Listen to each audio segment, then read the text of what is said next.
자, 6장 해양의 변화 시작하도록 하겠습니다. 마찬가지로 해양의 변화도 들어가기 앞서서 목차를 한번 살펴보면서 어떤 걸 배워야 될지 한번 알아보도록 하겠습니다. 자, 첫 번째로는 우리가 이제 여기는 해수 파트라고 하죠. 그렇기 때문에 우리가 해수의 성질에 대해 먼저 한번 배워볼 겁니다. 해수의 성질을 결정하는 것은 우리가 대표적으로 세 가지가 있죠. 온도, 염분, 밀도가 있습니다. 자, 해수의 온도는 우리가 이제 통합과학 시간에 살짝 배웠을 수 있습니다. 해수의 연직 수온 분포라고 있습니다. 자, 해수가 이렇게 우리가 바다는 엄청 깊게 내려간다, 그죠? 이 바다 밑으로 이렇게 연직 수온 분포가 내려갈수록 어떤 게 발달하죠? 맨 위에는 혼합층이 발달하고요. 그 밑에는 이제 수온 약층이 발달합니다. 그 더 밑으로 내려갈수록 이제 심해층이 발달합니다. 이것들이 해수의 온도에 따른 이 연직 수온 분포에 따른 변화거든요. 그렇기 때문에 해수의 온도에 대해 한번 알아보도록 합니다. 자, 그 다음에 해수의 염분은, 자, 염분에 대해서는 우리가 염분은 어떤 게 두 가지가 아주 큰 영향을 끼치냐면요.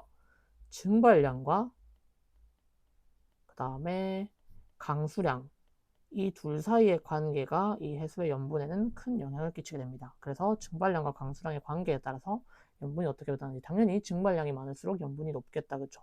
자, 그 다음에 해수의 밀도는, 우리가 이제 밀도를 결정하는 요인은 기본적으로 우리가 이 수온의 밀도는 반비례하고요. 그 다음에 염분에는 비례합니다. 그 다음에 수압이 있습니다. 수압에도 비례한다는 거. 이 사실을 알면서 우리가 밀도에 따른 구분을 할 수 있다는 거 생각하시면 되겠습니다. 뭐 추가적으로 이제 뭐 용존 산소량이라던가 이런 것들에 대해서도 배우기도 하게 될 겁니다. 자, 그 다음에 해수의 순환, 이제 우리가 해수가 어떻게 움직이는지에 대해서 해수의 순환에 대해 한번 알아봅니다. 자, 첫 번째로 그 전에 우리가 해수의 순환이 발생한 이유는 우리가 열을 전달하는 거에 대해 발생하는 거거든요. 열 전달, 우리가 태양 에너지를, 우리 지구가 이렇게 둥글기 때문에 태양 에너지가 전부 다 일정하게 들어오지 않습니다. 당연히 적도 쪽에 태양 에너지가 더 많이 들어오겠죠. 그렇기 때문에 이 열의 이 불균형을 없애기 위해서 이렇게 해수가 이렇게 위로 올라가면서 각도 이렇게 북반구는 위로, 남반구는 아래로 이렇게 내려가면서 이 해수가 열을 불균형을 해소시켜 줍니다. 그렇기 때문에 해수의 순환이 발생하는 이유는 이 대기 대순환이 가장 기본적인 원인이 되겠습니다. 자, 이 대기 대순환은 우리가 이 밑에 지역에부터 0도에서 30도부터 어떤 게 있죠? 헤들리 순환, 그 다음에 30도에서 60도 부근 페렐 순환, 마지막으로 60도에서 90도 부근이 극순환, 네, 이런 것들에 대해서 한번 배우도록 하겠습니다. 자, 그 다음에 해수의 표층 순환. 우리가 해수의 이 표층 해수가 순환하는 것은 기본적으로 우리가 해류에 영향을 받습니다. 이 해류가 어떻게 흘러가느냐에 따라서 보이게 되는데요. 이 해류들은 보통 우리가 이 바람에 영향을 받게 됩니다. 이 바람은 보통 어떤 게 또 영향되겠습니까? 우리 앞에 나왔던 이 대기 대순환을 해서 이 헤들리 순환 같은 경우는 우리가 대표적으로 무역풍 영향을 받게 됩니다. 그 다음에 편서풍 영향도 받게 되고요. 페델 순환은, 그 다음에 마지막 극순환은 보통은 이제 북반구를 기준으로 치면 이제 극동풍 영향을 받겠다, 그죠? 이것들이 바람에 의해서 이 표축 해류들이 움직이는 게 달라지겠죠. 네, 그것과 더불어서 또 이제 난류랑 한류에 대해서도 한번 같이 알아보도록 하겠습니다. 자, 마지막으로 해수의 심층순환은요. 이제 뭐 바다 밑에 순환, 당연히 심층순환이 엄청 오랜 기간 동안 순환한다는 거 여러분 알고 있을 테고요. 근데 여기서 아주 자주 나오는 세 가지가 있죠. 남극, 중층수, 그 다음에 북대서양, 심층수, 마지막으로는요. 남극, 저층수. 이 세 가지는 여러분들이 바로바로 구분을 하셔야 됩니다. 그렇기 때문에 이 세 가지에 대해서 여러분들이 바로 문제 풀 수 있을 정도로 거의 외우다시피 하셔야 되거든요. 그거에 대해서 여러분들 심층순환의 대표적인 것들도 알아보게 될 것이고, 이제 심층순환에 어떤 것들이 있다, 이런 것들도 알아보게 될 겁니다. 자, 그럼 이제 개념 강의에서 만나도록 할게요. 자, 이제 6단원 해양의 변화에 대해 한번 알아보겠습니다. 자, 우리가 첫 번째로 우리가 해수의 온도에 대해 한번 알아본다 했다, 그죠? 자, 해수의 온도는 우리가 기본적으로 우리 표층 해수의 온도를 한번 보겠습니다. 일단은 우리가 표층 해수의 온도 분포는 이 표층이다 보니까 바다 위쪽이잖아요. 그렇기 때문에 우리 태양 복사 에너지가 가장 큰 영향을 끼친다는 거 생각하시면 되겠습니다. 그 다음에 그렇기 때문에 우리 태양 복사 에너지 때문에 우리가 태양이 이렇게 우리 지구는 또 태양을 공전하기도 하고요. 이렇게 하잖아요. 그렇기 때문에 이 표층 수온은 이 위도와 계절에 따라 달라진다는 것도 한번 생각해주면 좋을 것 같습니다. 자, 이제 본격적으로 해수의 연직 수온 분포에 대해 한번 알아보겠습니다. 자, 이 파트는 아주 중요하죠. 자, 일단 기본적으로 우리가 이 저위도나 중위도 지방 해수가 보통 이런 식으로 분포가 아주 예쁘다고 합니다. 그렇죠? 자, 일단 기본적으로 혼합층 같은 경우는 가장 위에 있는 층입니다. 여기는 그러면 가장 위에 있기 때문에 어떻습니까? 태양 복사 에너지에 의한 가열로 되기 때문에 수온이 높겠죠. 그리고 이 표층에는 우리가 뒤에 배우겠지만 이 대기 대순환에 의해서 바람이 불거든요. 그래서 이 바람의 혼합작용이 나타난다는 거. 그 다음에는 수온이 거의 일정합니다. 이 바람 때문에 계속 이게 섞인다고 생각하면 되죠. 그렇기 때문에 이 혼합층의 두께, 마지막으로 이 혼합층의 두께는 대체로 바람이 강한 지역에서는 두껍게 나타난다는 것까지 이해하시면 이 연직수온 분포에서 혼합층에 대해서는 문제 나올 게 다 나옵니다. 됐죠? 자, 그 다음은 수온 약층에 대해 한번 알아보겠습니다. 이거는 이제 혼합층 밑에 있는데요. 이거는 수온이 약해지는 거기 때문에 수온이 급격히 당연히 낮아지겠죠. 이 아래로 들어갈수록 수온이 낮아지잖아요. 그래서 수온 약층은 이런 식으로 수온이 감소하는 지역을 지금 의미합니다. 수온 약층, 그쵸? 혼합층 아래에서요. 그렇기 때문에 일단은 이 밀도가 수심이 깊어질수록 점점 커집니다. 우리가 이 수온과 밀도는 반비례하기 때문인 거죠. 그 다음에 대류가 제한되기 때문에 매우 안정하다는 거 생각하시면 되겠고요. 이것 때문에 물질 및 에너지 교환이 억제된다는 것까지 아시면 되겠습니다. 됐죠? 자, 마지막으로 심해층은 우리가 수온이 굉장히 낮겠다. 그쵸? 여기까지는 태양 복사는 이제 도달할 수 없기 때문에 온도가 아주 낮고요. 그래서 얘는 또 계절이나 깊이에 따라서 수온의 변화가 당연히 거의 나타나지 않죠. 왜냐면 어차피 이 계절과 깊이에 따른 변화는 우리가 태양의 영향이기 때문에 우리가 지구가 태양을 공전하면서 계절이 바뀌잖아요. 그 계절에 따라서 이제 태양의 빛을 얼마나 많이 받느냐 달라지잖아요. 그거에 따른 변화기 때문에 심해층에는 영향을 끼칠 수가 없습니다. 됐죠? 그래서 이건 보통 저위도랑 중위도에는 잘 발달하지만 고위도는 잘 발달하지 않습니다. 왜냐하면 고위도는 기본적으로 온도가 수온이 낮아요. 그렇기 때문에 고위도는 수온 차이가 거의 없죠. 그렇기 때문에 이 수온 약층이 거의 발달하지 못한다는 거. 이 수온 약층은 뭐라 했죠? 수온이 이렇게 하락하는 과정이 나타나게 되잖아요. 그죠? 이게 안 보이잖아요. 그죠? 그렇기 때문에 고위도에서는 수온 약층이 잘 발달할 수 없다는 거 한번 생각하면 되겠고, 혼합층의 두께는 당연히 중위도보다 그러니까 저위도보다 중위도에서 더 두껍겠죠. 왜? 중위도 쪽이 바람이 더 많이 불기 때문이죠. 혼합층의 두께는 꼭 바람의 색이랑 관련이 있다는 거 생각하시면 되겠습니다. 바람의 세기가 세질수록 두꺼워진다. 됐죠? 자, 그 다음에 해수의 염분에 대해 알아보겠습니다. 자, 우리가 염분은 단위가요. 우리가 원래 보통 퍼센트 단위는 이제 100분의 1이잖아요. 근데 우리가 1kg는 1000g입니다. 그럼 이 1000g에 예를 들어서 35g이 녹아 있으면 이걸 35푸스라고 부르거든요. 그렇기 때문에 얘는 이 해수의 염분 단위는 천분율이라고 생각하시면 됩니다. 천분율. 우리가 100분율이 아니고요. 그러니까 35푸스라고 해서 35%가 아니고 실제로는 3.5%가 된다는 거죠. 됐죠? 그렇게 이해하시면 되겠습니다. 자, 표층 염분은 되게 중요합니다. 증발량 빼기 강수량이 값이 클수록 높다는 거, 즉 증발량과 강수량이 가장 큰 영향을 끼친다는 거 생각하시면 되겠습니다. 자, 염료의 구성에 대해서는 여러분 한번 읽어보시면 됩니다. 됐죠? 자, 넘어갈게요. 자, 염분이 증가한 요인 그럼 뭐가 있을까요? 당연히 증발이겠죠. 그 다음에 해수의 결빙. 자, 이걸 여러분들 잘 이해하셔야 되는데, 우리가 이제 해수가 결빙돼서 우리가 빙하가 생기잖아요. 우리가 근데 빙하를 여러분들이 직접 뭐 빙하를 가볼 수는 없지만 빙하에다가 뭐 만약에 빙하를 이렇게 혀로 빙하를 한번 맛을 보면 빙하는 그냥 맹물입니다. 그렇게 되면 우리가 바다에서 바다인데 빨간색 좀 이상하죠. 그죠? 일단 바다에서 이게 빙하가 딱 생성되면 이 부분은 그냥 단순한 물이라고 생각합시다. 그러면 우리가 이 물만 딱 빠져나가는 게 됐잖아요. 그렇기 때문에 이 해수의 결빙이 발생하면 염분이 즉 원래 이 소금의 양은 일정한데 물만 딱 빠져나간다 생각하시면 당연히 염분이 증가하겠다. 그렇죠? 그럼 반대로 이 빙하가 녹으면 이 물이 들어오는 거랑 똑같잖아요. 그래서 빙하의 융해가 염분의 감소 요인이라는 거 이렇게 한번 여러분들이 이해하시면 될 것 같습니다. 됐죠?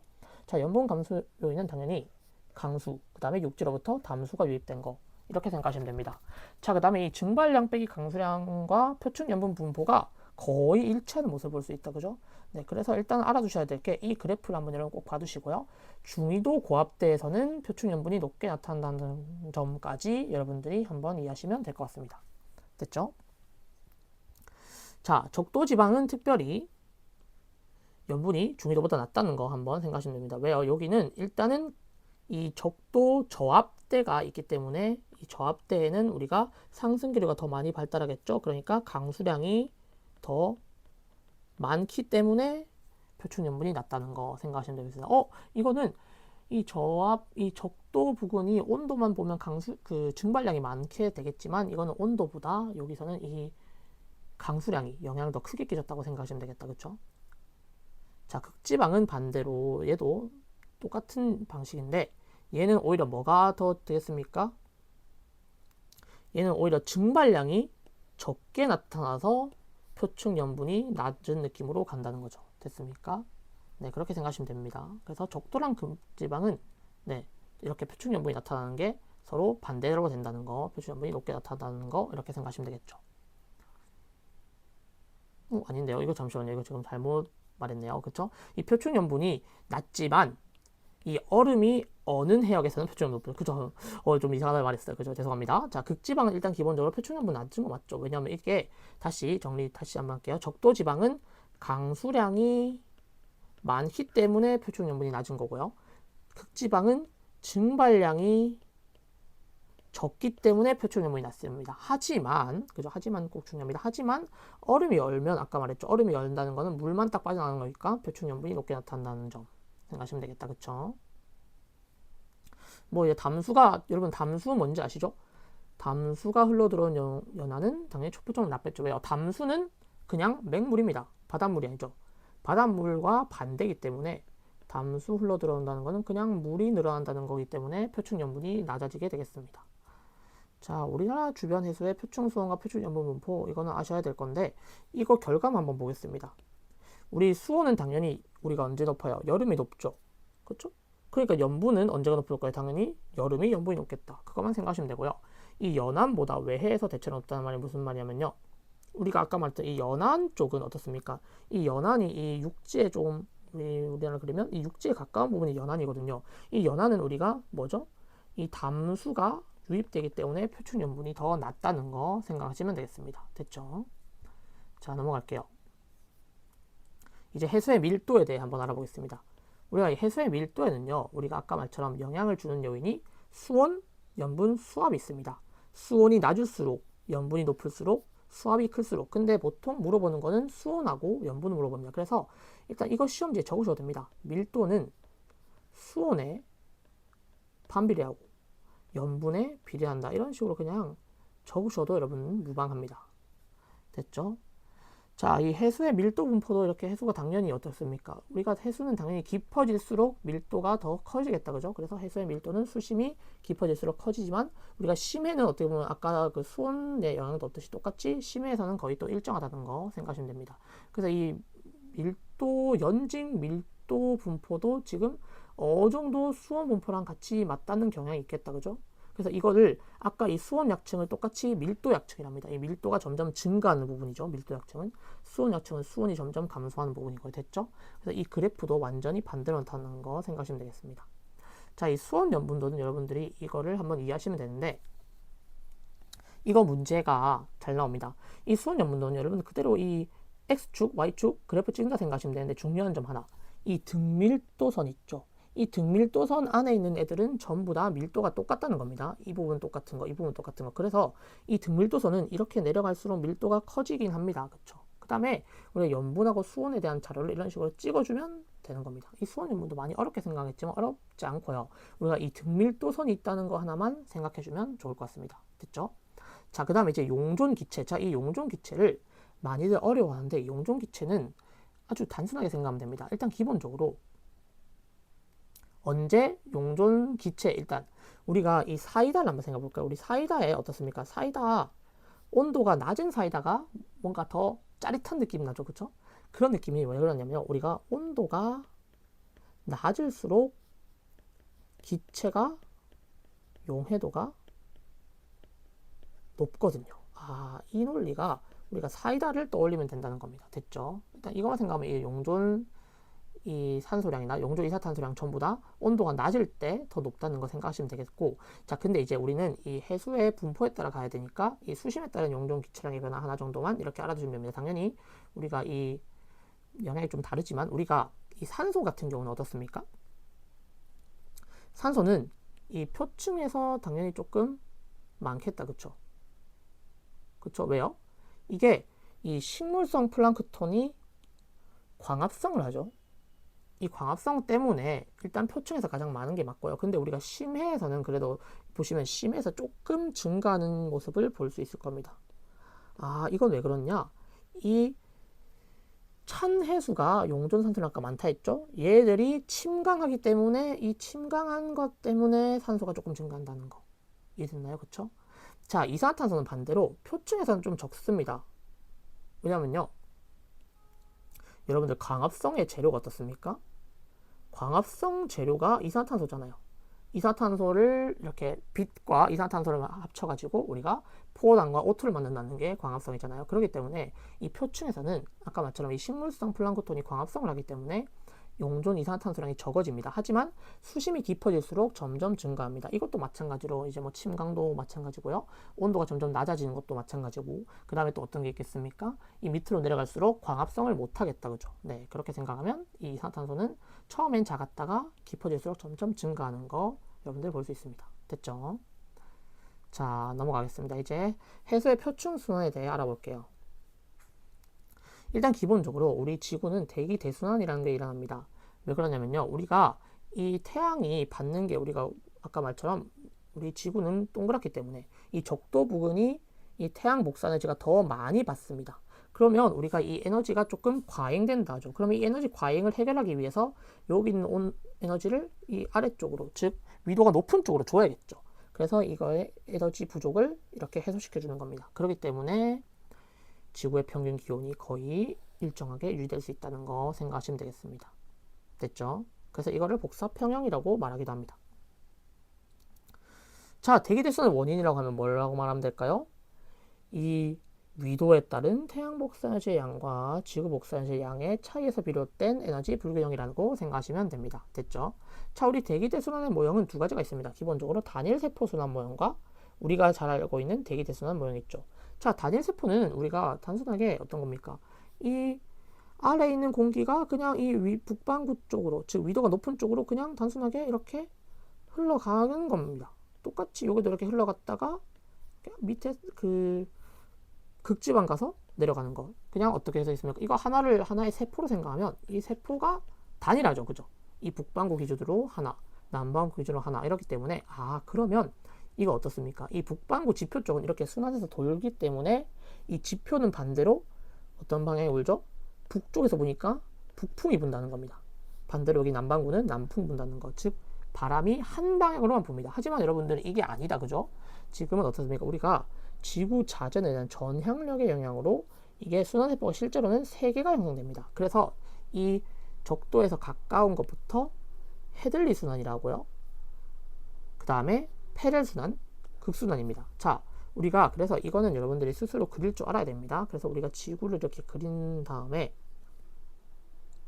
기본적으로 이렇게 헤들리 순환은 이런 식으로 올라갔다가 내려오는 거, 이게 헤들리 순환이겠죠. 그럼 다시 여기서 다시 이렇게 내려간 공기가 만나서 위로 다시 이렇게 살짝 올라가겠죠. 그죠? 이게 페렐 순환이고요. 다시 그럼 여기서 이렇게 만나는 공기가 다시 내려갑니다. 이런 식으로 극순환 된다는 거. 자, 그래서 우리가 불어오는 바람, 이 표층의 해수 방향 생각하면 우리가 여기 어떤 극동풍이죠. 극동풍. 그 다음에 이게 어떤 방향? 편서풍. 이게 무역풍. 자, 실제로 무역풍은 뭐 이렇게 위로 불어가긴 이게 알죠. 뭐 실제로 무역풍 이렇게 불겠죠. 그쵸? 네. 이 바람 방향이, 이 표층의 바람 방향이 이렇게 된다는 거 생각하시면 됩니다. 여기가 헤들리 순환, 페렐 순환, 극순환. 이걸 여러분들 그리면 되고요. 남반구는 완전히 반대로 그리시면 됩니다. 여러분들 한번 스스로 꼭 그려보세요. 됐죠? 자, 그 다음에 우리가 이 전선대도 한번 볼게요. 우리가 이 적도 지방에서는요, 열대 수렴대가 생깁니다. 이게 0도입니다. 그 다음에 30도 부근은 아열대 고압대고요. 자, 그 다음에 60도 부근은 한대 전선대입니다. 이거 세 가지도 알아주시면 좋을 것 같습니다. 됐죠? 자, 그럼 우리가 이 직접순환과 간접순환을 분류해야 되는데요. 우리가 이 직접순환은 우리가 이 어떻게 생각하시면 되냐면 대기 대순환의 단일세포 모형의 방향과 같으면 무조건 직접입니다. 그러면 여기 어떤 게 같죠? 헤들리 순환과 극순환이 이렇게 위로 올라가잖아요. 아, 그렇기 때문에 직접순환은 이 두 가지가 직접순환이고요. 이거에 반대로 생기는 게 패렐순환이 간접순환입니다. 됐죠? 그렇게만 이해하면 여러분들이 뭐 어렵게 생각 안 해도 됩니다. 그러니까 우리가 단일세포 모형도 알아야 되겠다. 그쵸? 자, 넘어가겠습니다. 자, 그래서 이제 우리가 해수의 표충순환이 나타납니다. 근데 우리가 단순하게 원래는 해수가 그냥 그대로 방향 이동하면 되지만 우리는 이 바다가 대륙에 막혀 있다. 그죠? 그러니까 우리가 대륙과 부딪혀서 이게 해류가 남북 방향으로 갈라지면서 순환을 이루기 때문에 이렇게 여러 가지 해류들이 발생합니다. 이거는 여러분들 아까 바람의 방향은 한번 체크해 놓으시고요. 자, 그래서 이 바람의 방향들에 따른 해류가 있는데 여러분들 이거 해류는 잘 나오는 해류들이 있거든요. 그 해류들을 한번 제가 짚어주겠습니다. 일단 이 쿠로시고 해류 잘 나옵니다. 그 다음에 북태평양 해류 당연히 잘 나오고요. 여기 이 캘리포니아 해류 잘 나옵니다. 당연히 여기에 적도에서는요. 적도 위에는 북적도, 적도 아래는 남적도 해류. 근데 이 적도 딱 정확한 적도는 적도 반류가 흐른다는 거 생각하시면 되고요. 그 다음에 여기 이 남반구에는 보통 이 페루 해류가 조금 잘 나오고요. 남반부에 간혹 이 브라질 해류랑 이 벵겔라 해류 쭉 나옵니다. 남반구에는 이 대서양 쪽 순환 해가지고요. 그 다음에 남반구 당연히 우리가 이 태평양 쪽 반대로 동오스트레일리아 해류. 이거는 여러분들이 이 지구, 이 세계 지도상에서 한번 확인해 보시면 이 나라가 여기 보시면 이 남미에 페루 있고요. 이쪽 미국에 있는 그 캘리포니아 주 있다. 그죠? 그 다음에 이 오스트레일리아, 호주죠. 호주의 동쪽. 이렇게 생각하시면 조금 외우기 생각보다 쉬울 겁니다. 어떤 해류들이 있다는 거 알아두시면 되고 기본적으로 이건 난류와 한류도 한번 생각하시면 좋을 것 같습니다. 됐죠? 자, 그러면 넘어갈게요. 이제 이 난류와 한류에 대해서 한번 알아볼게요. 이것 나머지 것들은 여러분 한번 쭉 읽어보시면 생각보다 어렵지 않습니다. 자, 일단은 우리가 난류랑 한류에 대해 알아보면 난류는 우리가 어떻습니까? 이 북반구를 기점으로 이 적도를 기점으로 북반구는 일단 이쪽 왼쪽 방향이 난류고요. 오른쪽 방향이 한류입니다. 즉 저위도에서 고위도로 올라가는 애가 난류고요. 고위도에서 저위도로 내려오는 애가 한류입니다. 그럼 반대로 이 남반구는 자 일단 북반구는 그래서 순환이 이런 식으로 생기거든요. 그래서 북반구 순환은 시계 방향 순환이라고 합니다. 자 그럼 남반구는 반대로 되거든요. 남반구는 이 반시계 방향으로 이렇게 순환합니다. 그러면 남반구는 여기가 지금 난류가 이런 식으로 가고요. 됐죠? 그 다음에 이 반시계 방향 이런 식으로 가니까 한류는 이런 식으로 내려옵니다. 물론 이 방향은 똑같긴 합니다. 이 서쪽이 난류고 동쪽이 한류는 맞지만 이 이동 방향이 순환의 방향이 남반구는 반시계, 북반구는 시계라는 거 생각하시면 되고 일단 기본적으로 우리나라 주변에 있는 난류들 황해 난류 여기 황해 난류 있죠? 우리 서해 황해죠. 그 다음에 대만 난류 우리가 일본에 가까운 대만 난류 그 다음에 우리가 동쪽에 있는 동한 난류 이 세 가지 생각하시면 되고요. 한류는 이제 북한 한류가 내려옵니다. 근데 우리가 이 북한 한류와 이 동한 난류가 만나게 되면 여기 주위에서 우리가 잘 들어본 조경수역이라는 게 생깁니다. 이 조경수역은 뭡니까? 이 북한 한류와 동한 난류가 만나가지고 생기는 조경수역이 물고기들이 아주 많이 잡히고 아주 좋은 어장이 생긴다는 거죠. 됐습니까? 자, 그러면 일단 기본적으로 이 난류 한류의 특징이 알아볼게요. 난류는 기본적으로 수온과 염분이 높습니다. 한류는 수온과 염분이 낮고요. 자, 그럼 우리가 안보 한번 생각해 볼까요? 그러면 이 용존 산소량은 누가 더 많을까요? 당연히 온도가 낮은 한류가 많겠죠. 아, 그래서 한류가 용존 산소량이 많습니다. 난류는 용존 산소량이 적고요. 이 영양염류도요. 당연히 용존 산소량이 많을수록 많겠죠. 그 다음에 영양염 당연히 용존 산소량 적으면 적겠습니다. 그래서 난류는 용존 산소량, 영양염이 적고 대신 수온과 염분은 높고요. 한류는 영양염과 용존 산소량이 많고 수온과 염분이 낮다는 거 이렇게 생각하시면 되겠습니다. 자, 이제 넘어갈게요. 자, 마지막으로 이제 심층순환에 대해 알아봅니다. 자, 우리가 심층순환은 우리가 표층에서만 해수가 순환하는 게 아니죠. 이 수심이 깊은 곳에서도 해류가 존재하기 때문입니다. 이 심층순환은 우리가 보통 이 수온과 염분 변화에 따른 밀도 차이에 의해서 생기기 때문에 열염순환이라고 합니다. 그쵸? 자, 이거는 당연히 우리가 그 밀도가 큰 물이 이렇게 침강돼서 가라앉아서 이 밑을 통해서 이렇게 쑥 심해로 이동한다는 거 생각하시면 됩니다. 이거 심층순환 원리에 대한 실험도 한번 생각해보면 당연히 우리가 이 염분이 높거나 지금 수온이 낮은 물은 어떻습니까? 밀도가 크죠? 그러니까 밀도가 큰 물이 가라앉는다. 이렇게 생각하시면 되겠습니다. 됐죠? 자, 심층순환의 특징도 여러분들 한번 쭉 읽어보시면 되고, 여러분들 앞에서 그 앞에 지질라는 지게 있죠? 똑같이 이제 수계는 그 이제 심층순환도 상당히 오랜 기간 걸리거든요. 막 1000년 걸리는 것도 있습니다. 그렇기 때문에 이 수계를 분석하면 이때의 시기에 이 온도와 또는 염분을 알고 있기 때문입니다. 됐죠? 자, 넘어갈게요. 자, 그래서 여러분들 이 수계 분석이 제일 중요한 게 있습니다. 이 세 가지는 꼭 여러분들을 아셔야 됩니다. 남극 저충수, 북대서양 심층수, 남극 중충수. 자, 일단 기본적으로 남극 중층이니까 얘가 밀도가 제일 적습니다. 그렇기 때문에 제일 위쪽에 있는 애가 남극 중충수고요. 그 다음이 북대서양 심층수, 마지막이 남극 저충수입니다. 그래서 저는 이렇게 외웁니다. 그냥 위에서부터 남중, 북심, 남저 이런 식으로 외워놓으면 이 아래로 가라앉을수록 밀도가 커지는 것도 바로 알 수 있겠다. 그쵸? 네, 이렇게 생각하시면 되고요. 일단 기본적으로 여러분들 한번 개념도 한번 알아놓으셔야 됩니다. 남극 저충수는 남극 대륙 주변에 외델해에서 만들어져 가지고요. 북쪽으로 당연히 그랬죠. 왜요? 남극에서 만들어서 남극으로 가면 안 흐르는 거랑 똑같잖아요. 당연히 이 북반구 쪽 30도 N 부근까지 흐른다는 거 여기 보이십니까? 지금 이 부분 됐죠? 자, 북대서양 심층수는 그린란드 주변 해역에서 만들어집니다. 그래서 얘는 좀 더 많이 이동합니다. 남반구 60도까지 보시면 지금 이 60까지 이동했다. 그쵸? 자, 남극 중충수는 생각보다 조금 적게 이동합니다. 일단은 60도 이 남반구 60도 부근에서 형성돼 가지고 북반구 20도까지 정도. 그래서 많이 이동 안 한다는 거죠. 그래서 남극 저층수, 북대서양 심층수, 남극 중충수 잘 생각해 보시면 되고, 어디서 생겼는지 웨델해랑 그린란드, 그 다음에 밀도는 누가 더 큰지에 대해 한번 알아보면 좋을 것 같고요. 자, 근데 여러분들 이거 문제가 간혹 한번 나오더라고요. 이것도 한번 체크해 놓으면 좋을 것 같아요. 이 남극 쪽이 수온이 조금 더 낮습니다. 근데 염분은 오히려 북대서양 쪽이 더 높아요. 근데 우리가 수온의 영향이 더 크기 때문에 밀도는 실제로 남극 저층수가 더 큽니다. 그렇게 해야 돼가지고 이것들을 한번 체크해 놓으면 좋을 것 같아요. 염분은 오히려 반대로 북대서양 쪽이 더 높다는 거 생각해 보시면 됩니다. 자, 우리가 심층순환도 당연히 이 위도 간에 이 에너지 불균형을 해소시킬 수 있겠다. 그쵸?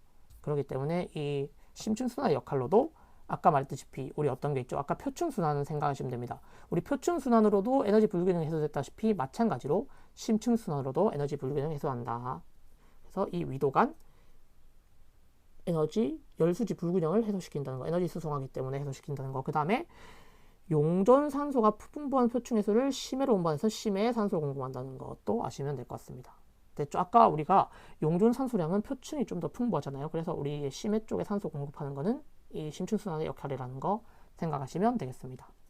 자, 이상 6단원 개념 강의를 마치도록 하겠고, 이 단원은 여러분들의 흐름에 맞게 한번 싹 정리해보는 것을 추천드리겠습니다. 그러면 다음 강의에서 만나요. 안녕.